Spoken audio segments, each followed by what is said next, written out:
नमस्कार दोस्तों, स्वागत है एक बार फिर से आपका आपके अपने यूट्यूब चैनल पर। आज के इस वीडियो में हम केवल उन अध्यायों को पढ़ेंगे जो छठे संस्करण में नहीं हैं। 7वें संस्करण में जो एम लक्ष्मीकांत का नया संस्करण आया है उसमें ये पाठ हैं।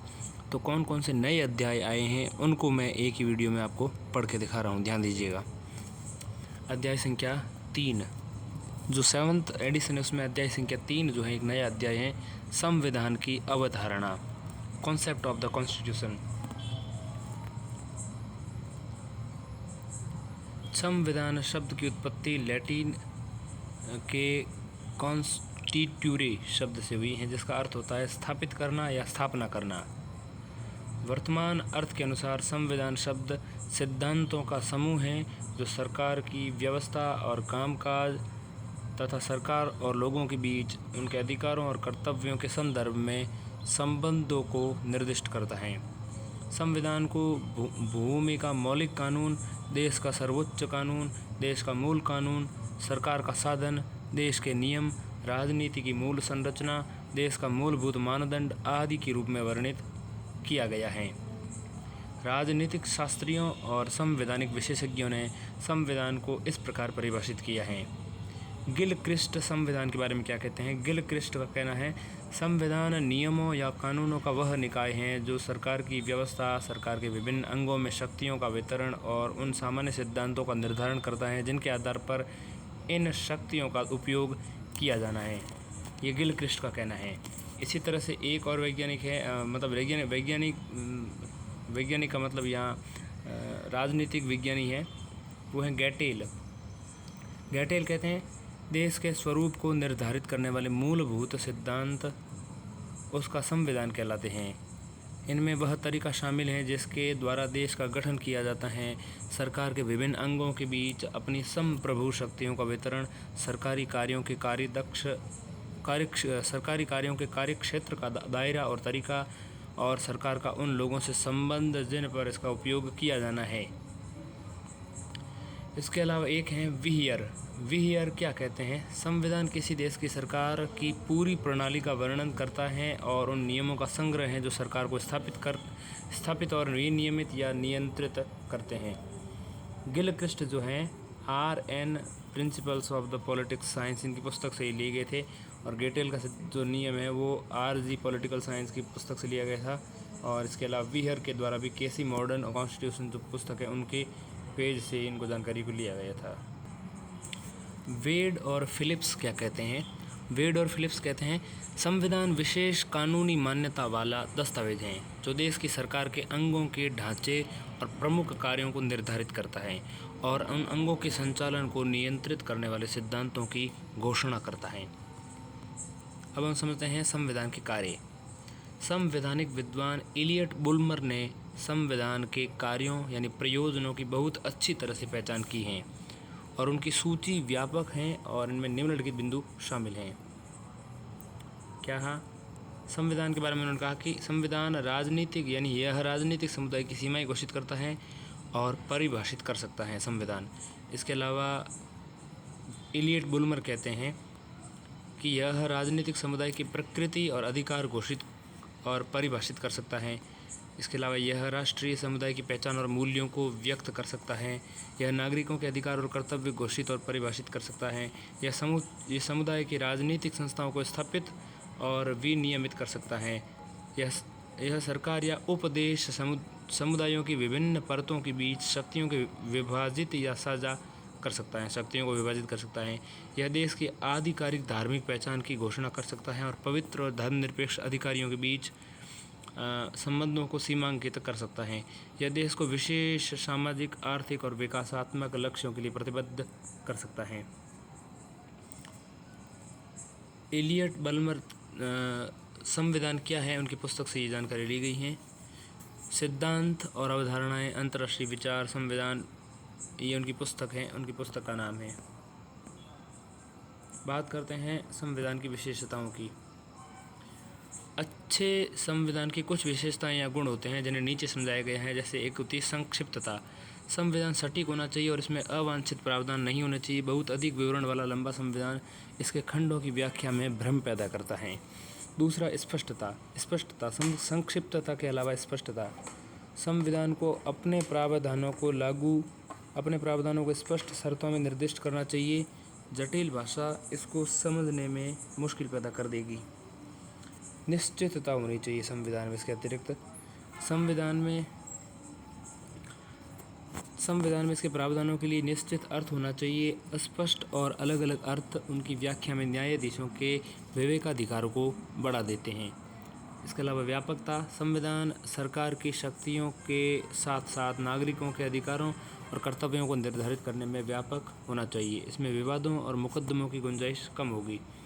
इसके अलावा उपयुक्तता। संविधान लोगों की ज़रूरतों और आकांक्षाओं को प्रतिबिंबित करने वाला होना चाहिए। यह राष्ट्र की ऐतिहासिक, सामाजिक, सांस्कृतिक, आर्थिक और राजनीतिक परिस्थितियों के अनुकूल होना चाहिए। स्थिरता। संविधान में राजनीतिक स्थिरता को सुविधा दी होनी चाहिए। इसमें आसानी से छेड़छाड़ की अनुमति नहीं देनी चाहिए। इससे नागरिकों को संविधान के प्रति आज्ञाकारिता मजबूत होगी।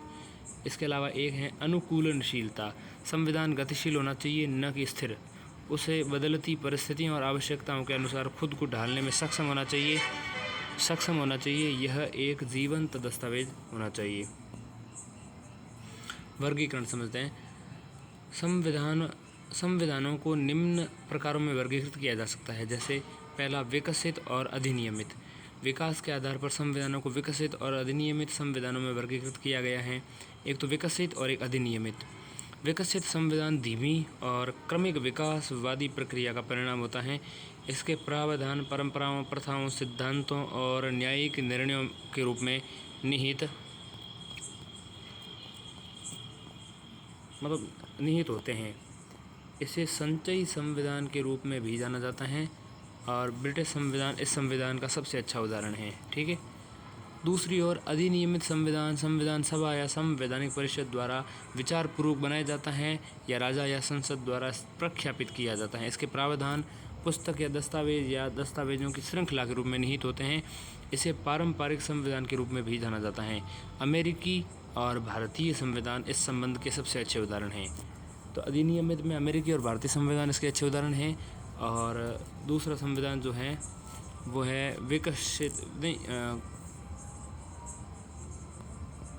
क्षमा कीजिएगा, इसका जो नाम है वो है विकसित अधिनियम, विकसित संविधान।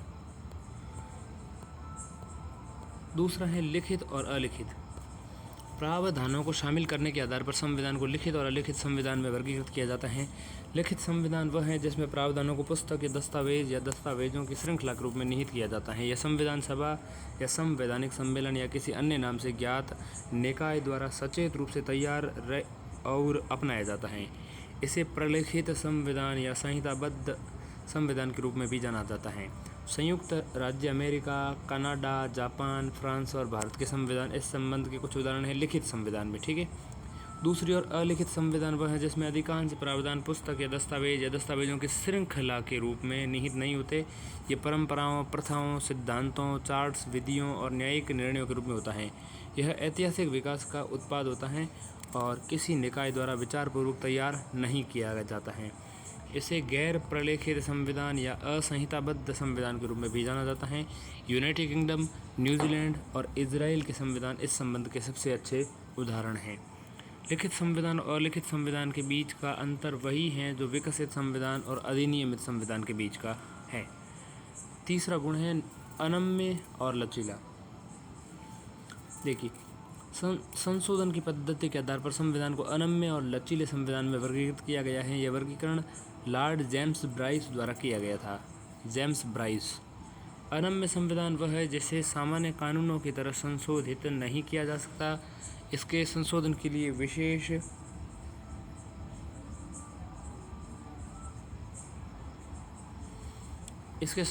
विशेष प्रक्रिया की आवश्यकता होती है। दूसरे शब्दों में संवैधानिक कानून और सामान्य कानून के बीच अंतर करता है। और दूसरी ओर लचीला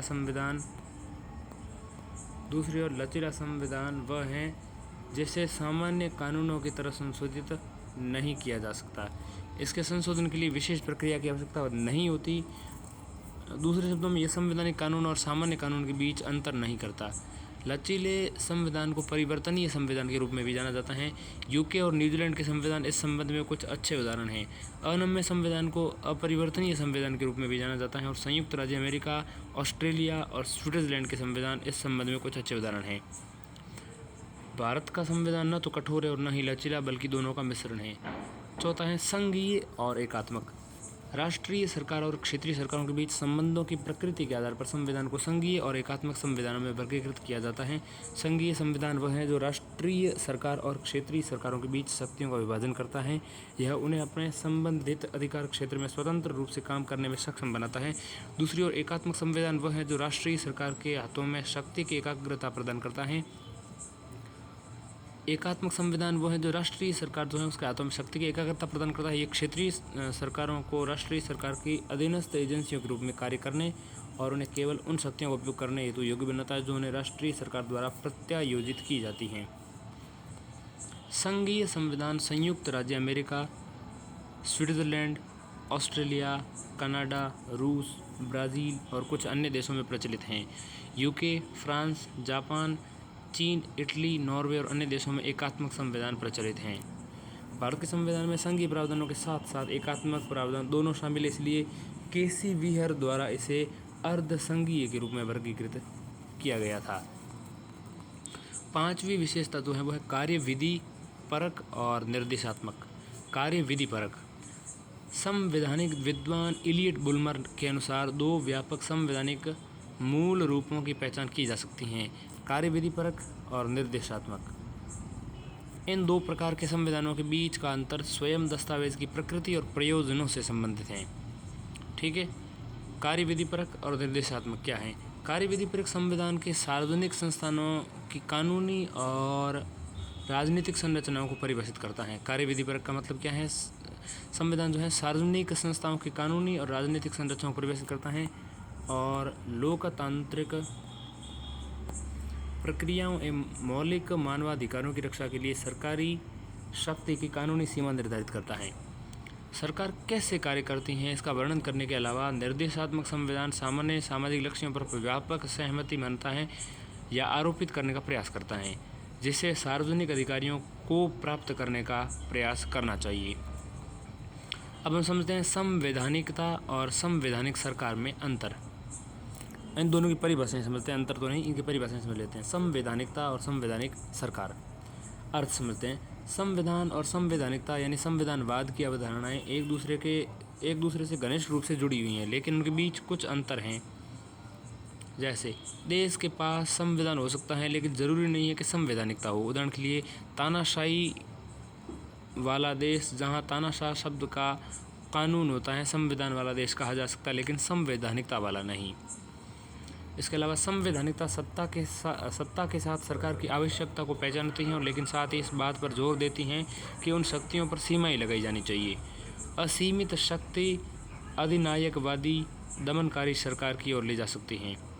असीमित शक्ति अधिनायकवादी दमनकारी सरकार की ओर ले जा सकती हैं जो लोगों की स्वतंत्रता को खतरे में डालती हैं। जब देश का संविधान सरकारी शक्ति पर सीमा लगाता है तभी केवल देश में न केवल संविधान बल्कि संवैधानिकता भी होती है। तो यहाँ कहा जा सकता है कि संवैधानिकता सत्ता के साथ सरकार की आवश्यकता को पहचानती है। संवैधानिकता क्या करती हैं? संवैधानिकता सत्ता के साथ सरकार की आवश्यकता को पहचानती है, लेकिन साथ इस बात पर जोर देती हैं कि उन शक्तियों पर सीमाएं लगाई जानी चाहिए। तो सत्ता के साथ सरकार की आवश्यकता, संवैधानिकता सत्ता के साथ सरकार की आवश्यकता को पहचानती हैं।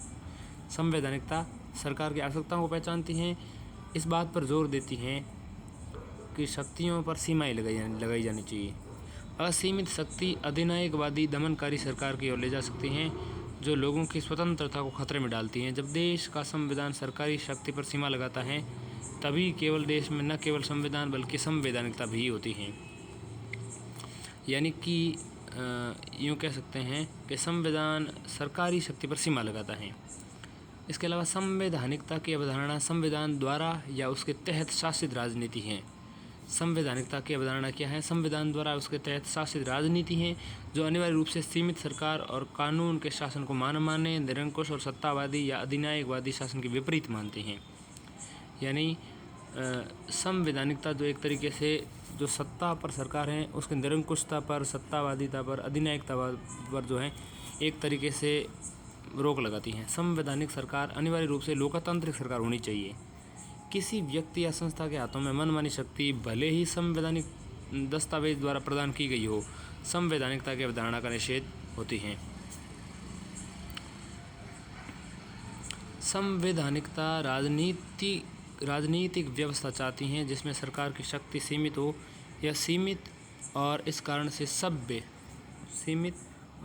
सभ्य सरकार की अवधारणा का दूसरा नाम है। संविधान का वास्तविक औचित्य सीमित सरकार होने और उन लोगों की आवश्यकता है जो कानूनों और नियमों के अनुरूप शासन करते हैं। अब हम समझते हैं परिभाषा। संवैधानिकता और संवैधानिक सरकार की अवधारणाओं को निम्नलिखित तरीके से परिभाषित किया गया है। फ्रेडरिक क्या कहते हैं? फ्रेडरिक इनके बारे में कहते हैं, संवैधानिकता सरकारी कार्रवाई पर प्रभावी प्रतिबंधों की प्रणाली प्रदान करती हैं। संवैधानिकता सरकारी कार्रवाई जो होती हैं उस पर प्रभावी प्रतिबंधों की प्रणाली प्रदान करती हैं। यह निष्पक्षता सुनिश्चित करने वाले नियमों का निकाय है और इस प्रकार सरकार को जिम्मेदार ठहराता है। इसके अलावा रूसे क्या कहते हैं? संवैधानिकता का अर्थ अनिवार्य रूप से सीमित सरकार है। यह शासकों की असीमित इच्छा वाली सरकार का विलोम है। प्रतिबंधों की प्रभावशीलता के वास्तविक रूप के बावजूद यह सरकार की मनमानी के विपरीत सरकार पर सीमाएं मानता है। वीहर क्या कहते हैं? संवैधानिक सरकार का अर्थ संविधान की शर्तों के अनुसार सरकार से कुछ अधिक है। संवैधानिक सरकार का अर्थ क्या है? संविधान की शर्तों के अनुसार सरकार से कुछ अधिक है। इसका अर्थ है सरकार की मनमानी के विपरीत नियम के अनुसार सरकार। इसका मतलब संविधान की शर्तों द्वारा सीमित सरकार है, न कि केवल सत्ता का उपयोग करने वालों की इच्छाओं और क्षमताओं तक सीमित सरकार। इसके अलावा एक और राजनीतिक शास्त्री हैं यबेमा क्या कहते हैं? सरकार के केवल उस रूप को संवैधानिक रूप में वर्गीकृत किया जा सकता है जब शासक नियमों और सिद्धांतों के निकाय के अधीन होते हैं जो उनकी शक्ति के उपयोग को सीमित करते हैं। संवैधानिक सरकार मनमाने शासन का विलोम है। अब हम समझते हैं तत्व। संवैधानिक विद्वान लुईस हेनकिन ने संवैधानिकता के 8 तत्वों की पहचान की है। किसने? लुईस हेनकिन। अब 8 विशेषताएं संवैधानिक विद्वान है। संवैधानिकता के 8 तत्व कौन कौन से हैं? अब देखिए, एक है लोकप्रिय संप्रभुता, कानून का शासन, लोकतांत्रिक सरकार, शक्तियों का पृथक्करण, स्वतंत्र न्यायपालिका, सेना का नागरिक नियंत्रण, कानून और न्यायिक नियंत्रण द्वारा शासित पुलिस और व्यक्तिगत अधिकारों का सम्मान। पहला लोकप्रिय संप्रभुता। जिसमें लोकप्रिय संप्रभुता है वहाँ संवैधानिकता है। जिस संविधान में कानून का शासन है वहाँ पर भी संवैधानिकता है। जिस संविधान में लोकतांत्रिक सरकार है वहाँ पर भी संवैधानिकता है। शक्तियों का पृथक्करण, नियंत्रण और संतुलन ठीक से बना हुआ है, उस संविधान में भी संवैधानिकता है। इसके अलावा स्वतंत्र न्यायपालिका, सेना का नागरिक नियंत्रण, कानून और न्यायिक नियंत्रण द्वारा शासित पुलिस, व्यक्तिगत अधिकारों का सम्मान, ये 4 बिंदु भी संवैधानिकता को दर्शाते हैं। अब हम अगले अध्याय की ओर बढ़ गए। अगले अध्याय का नाम है उपभोक्ता आयोग। क्या कहता है उपभोक्ता आयोग? ध्यान दीजिएगा।